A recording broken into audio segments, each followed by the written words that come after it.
You know how your favorite cotton shirt can feel a little different after you wash it? Or how some jackets, made from what looks like plain old fabric, can somehow keep you dry in the rain?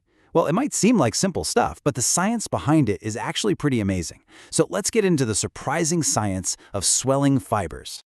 I mean, it sounds like a complete contradiction, doesn't it? How on earth can a material that's designed to soak up water also act as a barrier to keep water out? It's a great question, and the answer isn't some fancy high-tech coating. Nope, it's a natural property that's hidden right inside the threads themselves. The secret, well, it all comes down to one word: swelling. It's this incredible, almost clever physical change that completely transforms a fabric's properties the second it gets wet. So let's break down what that actually means. Okay, so to really get this, we first need to understand what fiber swelling is. It's a huge concept in textile science, but honestly, it's pretty straightforward once you see what's going on. At its core, the idea is really simple. When a fiber sucks up a liquid, usually water, it physically gets bigger. You can see it right here. The original fiber takes in water, and bam, its dimensions, its width, its volume, they all increase. It just puffs up. So here's the official definition for you. Fiber swelling is just that change in a fiber's dimensions when it absorbs a liquid. Now, it might get a tiny bit longer, but the really dramatic change, the one that matters most, is across its width. That's called transverse swelling, and it is the key to this whole thing. All right, so now we know what happens. But how? For that, we need to zoom in, way in, to see the tiny molecular engine that's making all this happen. So inside every single fiber, you've got these long polymer chains arranged in two different ways. You have crystalline regions, which are super neat, tightly packed and orderly. Think of a perfectly folded stack of clothes. And then you have amorphous regions, which are just a jumbled, messy, tangled up mess. And guess what? Those messy regions are where all the magic happens. This is a fantastic way to picture it. Those tightly packed crystalline areas, they're basically locked up. Water can't get in. But in those loose, messy, amorphous regions, there's all this empty space.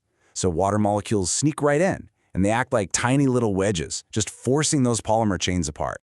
And this visual shows you that exact process. You can see the molecular chains just hanging out. Then, on the right, the water molecules have barged their way in, shoving the chains apart.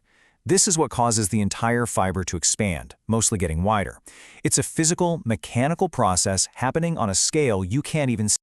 Okay, and this is where it gets really practical. Because, as you've probably guessed, not all fabrics are the same. Depending on that internal structure we just talked about, some fibers swell just a little bit, and some, well, they swell a lot.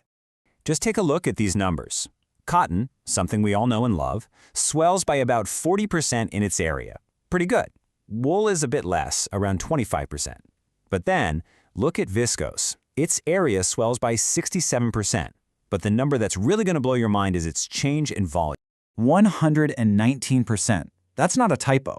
When viscose gets wet, its volume more than doubles. That is a massive physical change, and it's all because of how its molecules are arranged. So why? Why is the difference so huge? Let's look at a low-swelling fiber like nylon next to our champion, viscose. Nylon is highly oriented. Its molecular chains are packed together really tightly, leaving almost no room for water to get in. Viscose, on the other hand, has low orientation. Its chains are way looser, much more disorganized, creating all these gaps for water molecules to just rush in and start swelling the fiber. Okay, this is all fascinating science, I know. But let's connect it back to the real world. How do we actually take this molecular trick and use it to make stuff we use every day? And this brings us right back to our original question. Picture a really tightly woven fabric made from something like cotton. When it's dry, there are these tiny little microscopic pores between the threads. The moment rain hits it, the fibers start absorbing water and they start swelling, mostly getting wider. They puff up, press against each other, and completely seal those pores shut. The fabric literally seals itself. No magic, just physics.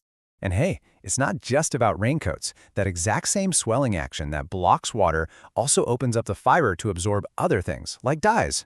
Swelling lets the dye molecules get deep inside the fiber, which helps give your clothes that rich, long-lasting color. Of course, it's also partly why fabrics shrink. As those fibers swell and move around, they can cause the whole structure to tighten up. So, the next time you pull a damp cotton shirt out of the wash and it feels a little stiff or snug, you'll know exactly what's happening. It's not just a piece of cloth, it's this dynamic material with a powerful molecular engine whirring away inside every single thread, reacting to its environment. Kinda makes you wonder, what other hidden science is woven into the things we see every day?